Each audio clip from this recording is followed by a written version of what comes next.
الرحمن الرحيم عن سالم بن عبد الله عن أبيه أن رسول الله صلى الله عليه وسلم كان يرفع يديه حذو منكبيه إذا افتتح الصلاة وإذا كبر للركوع وإذا رفع رأسه من الركوع رفعهما كذلك أيضا وقال سمع الله لمن حمده ربنا ولك الحمد وكان لا يفعل ذلك في السجود رواه البخاري.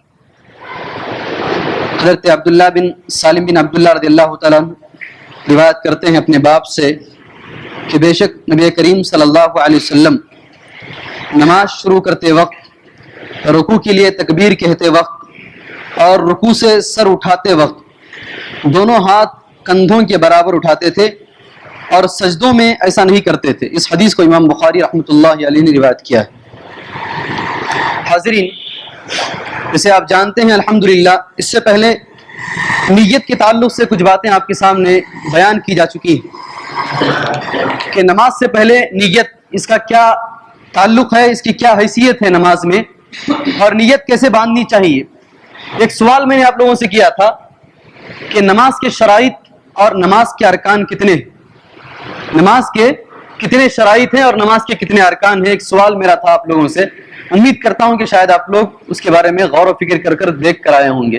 کتنے شرائط ہیں نماز کے، نماز کے کتنے شرائط ہیں جی؟ پھر وہی اٹکل پچو دوڑا رہے ہیں، ذہن کی باتیں دوڑا رہے ہیں. نہیں بھائی نہیں، نماز کے شرائط اور نماز کے ارکان نہیں دیکھے ہیں آپ لوگ. پھر دوبارہ ویسے ہی آئے ہیں خالی ذہن جیسے اس سے پہلے آئے تھے. 7 6 کوئی بولے گا 9 کوئی بولے گا 14، ایک نہ ایک لگ جائے گا. تو یہ ہوگا اٹکل پچو دوڑانا. ایسا مت کیجئے.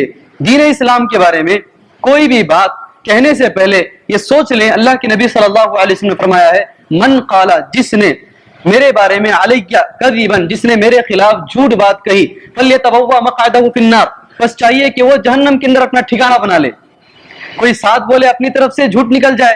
من قال علیہ کذبا، جو میرے خلاف جھوٹ بکے، فلیتبوأ مقعدہ فی النار، چاہیے کہ وہ جہنم میں اپنا ٹھکانہ بنا لے. کیوں بیٹھے بیٹھے اپنے ٹھکانوں کو جہنم میں بنا رہے ہیں؟ اس لیے پہلے دیکھ کر آئیں. چلیے ایک اور موقع میں آپ کو دیتا ہوں کل تک کے لیے. آج اپنی بات ختم کر دوں گا، کل انشاءاللہ دیکھیں. حالانکہ بتایا ہوں یہ بات، یہ کیسٹ گواہ ہے جو ریکارڈ ہو رہی ہے، پورے ارکان بتایا ہوں، پورے شرائط آپ کے سامنے ایک ایک کر کے گن کر بتایا ہوں. پھر ایک اور موقع میں آپ کو دیتا ہوں، کل دیکھ کر آئیے کہ کتنے شرائط ہیں اور کتنے ارکان ہیں. چلیں نیت کے بعد سب سے پہلے تکبیر تحریمہ سے شروع کرتے ہیں. قبلے کے بارے میں بیان ہوا، نیت کے بارے میں بیان ہوا، ساری چیزوں کے بعد تکبیر تحریمہ کے لیے پہلی حدیث میں نے آپ کے سامنے پڑھی ہے، صحیح بخاری شریف کی حدیث ہے. حضرت سالم ابن عبداللہ رضی اللہ تعالیٰ عنہما یہ کہتے ہیں کہ اللہ کے نبی صلی اللہ علیہ وسلم جب نماز پڑھتے تھے تو پہلے نماز شروع کرتے وقت اپنے ہاتھوں کو کندھوں کے برابر اٹھاتے، پھر رکوع کو جاتے وقت، پھر اس کے بعد رکوع سے سر اٹھاتے وقت، پھر اس کے بعد تیسری رکعت میں جب اٹھتے تو اس وقت اللہ کے نبی صلی اللہ علیہ وسلم اپنے ہاتھوں کو کندھوں تک اٹھاتے تھے. پہلی بات، رفع الیدین کس کو بولتے ہیں؟ رفع الیدین کس کو بولتے ہیں؟ ید ہاتھ کو بولتے ہیں. یدین دو ہاتھوں کو یدین بولتے ہیں. ایدی سب ہاتھوں کو ایدی بولتے ہیں. یدین کے معنی ہوئے دو ہاتھ، رفع کے معنی ہے اٹھانا. اللہ تبارک و تعالیٰ نے قرآن مجید میں کہا الم نشرح لک صدرک. اس کے بعد میں ذرا بولیے، زور سے پڑھیے. اس کے بعد ورفعنا لک ذکرک ہے، سورہ انشراح میں آیت ہے ورفعنا لک ذکرک، ہم نے تمہارے ذکر کو بلند کیا. ورفعنا لک ذکرک، ہم نے بلند کیا تمہارے ذکر کو. تو معنی یہ ہوا رفع کے معنی بلند کرنا، رفع الیدین کے معنی ہاتھوں کو بلند کرنا، ہاتھوں کو اٹھانا. اس کو بولتے ہیں رفع الیدین. ہاتھ کہاں تک اٹھائیں؟ اچھا ہاتھ کیسے اٹھائیں، کس وقت اٹھائیں؟ حدیث میں دونوں ثابت ہیں. اللہ اکبر کہتے ہوئے اٹھائیں، اللہ اکبر کہتے ہوئے ہاتھ اٹھائیں یا کہنے کے بعد اٹھائیں، دونوں چیزیں ثابت ہیں. آپ جو ہے اللہ اکبر کہتے ہوئے اپنے ہاتھوں کو اٹھائیں یا پھر اللہ اکبر کہنے کے بعد اپنے ہاتھوں کو اٹھائیں، دونوں چیزیں حدیث سے ثابت ہیں. چلیے ہاتھ کو کہاں تک اٹھانا چاہیے؟ اس میں ہم لوگ بہت غلطی کرتے ہیں. ایک تو اس سے پہلے میں آپ کے سامنے بتا چکا ہوں کہ جب منافق نماز پڑھتے ہیں وَإِذَا قَامُوا إِلَى الصَّلَاةِ قَامُوا كُسَالَىٰ، نماز کے لیے کھڑے ہوتے ہیں تو بالکل سستی کے ساتھ. ہمارے بہت سارے بھائی رفع الیدین کرتے ہیں، کوئی اس طریقے سے، کوئی جو ہے آتا ہے بس ایسے کھڑ گیا مار دیا، کوئی جو ہے اٹھا دیا. حالانکہ جو دو حدیثیں ہیں صحیح بخاری کی، ایک حدیث میں آتا ہے کہ حذو منکبیہ، اس کو منکب بولتے ہیں. कंधा हमारे उर्दू जबान में, अरबी जबान में इसको मनकिब भी बोलते हैं, आकिब भी बोलते हैं, चंद अल्फाज इसके लिए आए हैं। उसमें हदीस में जो लफ्ज इस्तेमाल हुआ है वो है मनकब, हज़्व मनकिबैहि, अपने कंधों के बराबर उठाएं। कहां तक उठाएं हाथों को? कंधों के बराबर, सीने के बराबर नहीं। यहां आए ऐसे उठा के बांध दिया इस तरह, ये नहीं, ये आपकी तकबीर तहरीमा नहीं हुई। आप आए भाई, चलते हुए आए, बहुत सारे लोगों को कहां जा रहे ये भी नहीं मालूम होता है, आए बस खड़े हो गए, अल्लाह अकबर, बांध दिए। यहां कंधे हैं, आप हाथ यहां तक उठा रहे हैं, हाथ नहीं उठा आपका। और बहुत सारे लोग हाथ को कैसे रखना है वो भी सोच लीजिए। हाथ को फैलाना चाहिए, फैलाकर स्ट्रेट रखना चाहिए अपने हाथ को, इस तरीके से नहीं बस ऐसे उठाए, पूरी हाथ भी नहीं उठाते। इतनी सुस्ती के साथ हम लोग हाथ बांधते हैं, इस पर हमारा अमल नहीं है। यहां तक उठा सकते हैं या फिर कानों तक उठा सकते हैं, कान को लगा नहीं सकते। यहां तक भी उठा सकते हैं आप, लेकिन लगा नहीं सकते। बहरहाल मालूम यह हुआ कंधों से लेकर कानों के बीच तक आप हाथ उठा सकते हैं। लगाना बिदअत है, गौर से सुने, हाथ को कानों से लगाना बिदअत है। अल्लाह के नबी सल्लल्लाहु अलैहि वसल्लम ने नहीं कहा, आपने कहा हज़्व मनकिबैहि। कहां तक? ज्यादा सही जो रिवायत है वो यही की रिवायत है, आप अपने कंधों तक हाथ उठाएं, इसका एहतिमाम करें अल्लाह के लिए।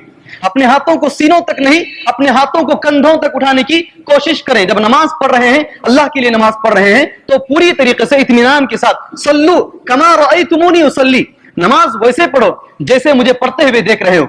अल्लाह के नबी सल्लल्लाहु अलैहि वसल्लम ने 9 हिजरी में, 9 हिजरी बोले तो मरने से कितने दिन पहले, अल्लाह के नबी सल्लल्लाहु अलैहि वसल्लम के इंतकाल से कितने दिन पहले, 9 हिजरी की हदीस है ये, मालिक बिन हुवैरिस की हदीस है। 9 हिजरी में अल्लाह के नबी सल्लल्लाहु अलैहि वसल्लम ने उनसे ये हदीस कही थी। जब उनका वफ्द आया और वापस जा रहा था तो उनसे कहा सल्लू कमा रअयतुमूनी उसल्ली, तो मरने से कितने दिन पहले की बात है? जरा जोर से, सुनाई नहीं दे रहा है। 1 साल पहले, सिर्फ 1 साल पहले की हदीस है। सल्लू, मालूम यह हुआ ये हदीस आखिरी जमाने की है।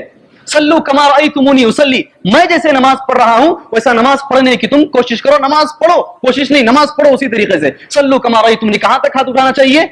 जरा जोर से बोले, कंधों तक, सीने तक नहीं, सीने तक नहीं, कंधों तक हाथ उठाना चाहिए। ये पहली बात। हाथ कहां तक उठाएं? इसे बोलते हैं रफ़उल यदैन। हाथ कब कब उठाएं, हाथ कहां तक उठाएं, कैसे उठाएं, ये सब मालूम होगा। हाथ कब कब उठाएं, चलिए हदीस में साफ जाहिर है। हजरत सालिम इब्न अब्दुल्लाह, सही बुखारी शरीफ की हदीस है, साफ कहते हैं इज़ा फ़तहस्सलाह, जब नमाज शुरू करते तो हाथ को उठाते। वइज़ा कब्बरा लिर्रुकूई, जब रुकू के लिए अल्लाह अकबर तकबीर कहते तब हाथ उठाते। वइज़ा रफ़अ रअसहु मिन अर्रुकूई, जब सर उठाते रुकू से तब अल्लाह अकबर कहते। और उसी तरीके से जब तीसरी रकअत में उठते तो अल्लाह अकबर कहते। सजदे में नहीं कहते थे, सजदे में आप रफ़ुल यदैन नहीं करते थे।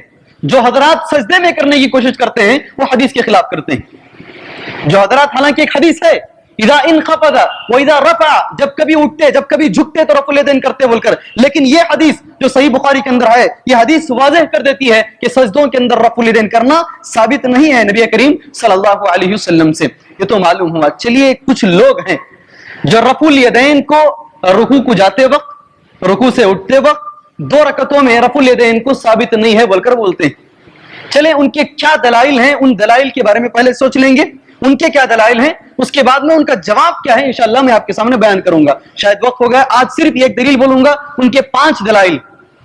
वो हजरात जो कहते हैं कि रफ़ुल यदैन साबित नहीं है, रफ़ुल यदैन साबित नहीं है, उनके 5 दलाइल हैं, एक एक करके आपके सामने इंशाअल्लाह बयान करूंगा। पहली दलील हदीस है, सही मुस्लिम शरीफ की हदीस है, हदीस का नंबर 400 के बाद आता है, अभी देख कर आया लेकिन जहन से निकल चुका है, कल बराबर बताता हूं हदीस का नंबर। सही मुस्लिम में हदीस है, अल्लाह के नबी सल्लल्लाहु अलैहि वसल्लम ने सहाबा इकराम से कहा, अल्फाज हदीस ये है, माली अराकुम राफिई ऐदियकुम कान्नहा अज़नाबु खैलिन शुमुसिन। नबी करीम सल्लल्लाहु अलैहि वसल्लम ने सहाबा से कहा, मुझे क्या हो गया है, मैं तुमको देख रहा हूं, तुम जो है घोड़ों की दुमों की तरह अपने हाथों को उठाते हो। पहले ये मेरी बात अच्छी तरीके से याद रखिए आप, उनके क्या क्या सवालात हैं, क्या क्या एतराजात हैं, वो बयान कर रहा हूं। उसके बाद में उसका जवाब क्या है इंशाअल्लाह तफसील से बोलूंगा मैं। कहीं ये ना कहें कि मौलवी साहब इसी के कायल हैं, ये ना समझे अल्लाह के लिए। पहली हदीस क्या है, उनकी दलील क्या लेते हैं, सही मुस्लिम की हदीस है, माली अराकुम, मुझे क्या हो गया है कि मैं तुमको घोड़ों की दुमों की तरह हाथ उठाते हुए देख रहा हूं। ये उनकी पहली हदीस है। इंशाअल्लाह बाकी 4 उनके दलाइल मैं कल पेश करूंगा। अल्लाह से दुआ है अल्लाह तबारक व तआला हमें उस तरीके से नमाज पढ़ने की तौफीक अता फरमाए जैसे अल्लाह के नबी सल्लल्लाहु अलैहि वसल्लम ने पढ़ी है। आमीन व सल्लल्लाहु अला नबील करीम। अस्सलामु अलैकुम।